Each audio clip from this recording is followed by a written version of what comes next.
o árbitro de frente não marcou o pênalti. E agora, por último, diante o Iporá, eu não vi ninguém falando também, já assisti vários analistas, enfim, várias pessoas comentando sobre esse assunto, torcedores nas redes sociais, ninguém falou que aquele pênalti contra o Iporá foi,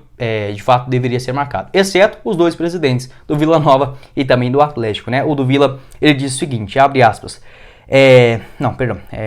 do Vila diz o seguinte, nenhum clube na história que foi mais beneficiado por arbitragem que o Goiás. Se a arbitragem prejudicar o Goiás nos próximos 20 anos, vai estar na cota e eles vão terminar com crédito, fecha aspas, isso que disse o Hugo Jorge Bravo, quando ele foi perguntado, não foi que ele disse do nada, não tô aqui para caçar confusão com ninguém também não, ele só comentou nessa sua coletiva de imprensa ao ser perguntado do clássico contra o Goiás, no outro final de semana, se isso preocupava a direção do Vila Nova, aí sim ele deu essa resposta. O Adson Batista, quando ele foi perguntado sobre esse assunto, ainda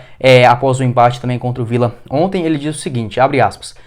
particularmente eu acho que a arbitragem do estado de Goiás não é ruim, tivemos profissionais da Copa, a arbitragem em todo lugar do mundo erra e acerta, eu tive um gol contra o Iporá e a bola entrou 1 metro e o bandeirinha não deu gol, mas nem por isso eu vou ficar reclamando porque eu quero valorizar o campeonato, é o que nós temos para disputar, não adianta aqui ficar desvalorizando o campeonato, o que disse inicialmente, E depois ele pegou e disse sobre o Goiás o seguinte, abre aspas,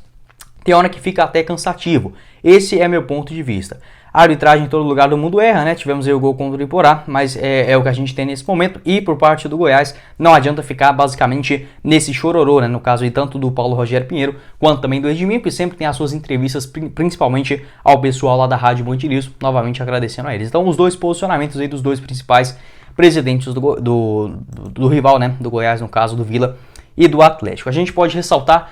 uma questão, o time que ele tiver,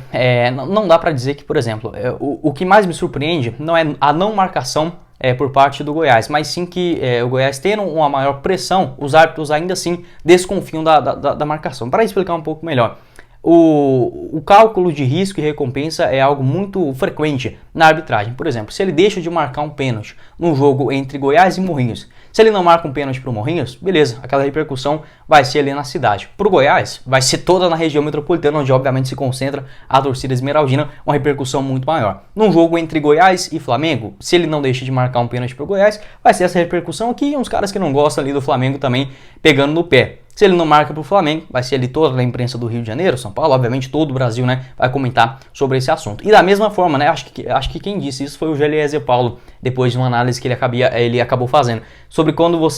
a criança, acaba quebrando alguma coisa dentro de casa. Você vai contar primeiro para o seu pai ou para sua mãe? Vai depender muito de quem trata você com maior educação naquele momento ali, para você não apanhar logo de cara, Eu vejo a arbitragem fazendo basicamente esse mesmo quesito. No melhor momento do futebol em geral, quando o Goiás está melhor, a arbitragem tende a beneficiar, a ser menos maleável ao clube que enfrenta o Goiás. O Atlético, na minha visão, vem sendo beneficiado nos últimos anos, muito por conta da sua boa gestão. O Atlético, de fato, ficou melhor no Campeonato Goiano nas últimas 5 temporadas do que o próprio Goiás. Se a gente pegar ali de 2019 para frente, o Atlético, por exemplo, ganhou 3 títulos, 19, 20 e 22, e o Goiás nenhum, Então, fatalmente, na hora de fazer aquele balanço, mesmo o Goiás tendo mais história, mais torcida também, é mais comum a gente ver, por exemplo, um ou outro lance polêmico, assim também como nesses lances polêmicos naquela década ali de 2010 até 2018, 2017, geralmente era para o lado do Goiás. Assim como era na época de 50, 60, 70 pelo lado do Goiânia, um rápido período ali também do Vila Nova, isso é totalmente normal, até mesmo por conta do cérebro humano, A gente sempre tentando calcular o que é mais compensativo dentro de um momento de grande decisão, como é no caso o apito da arbitragem.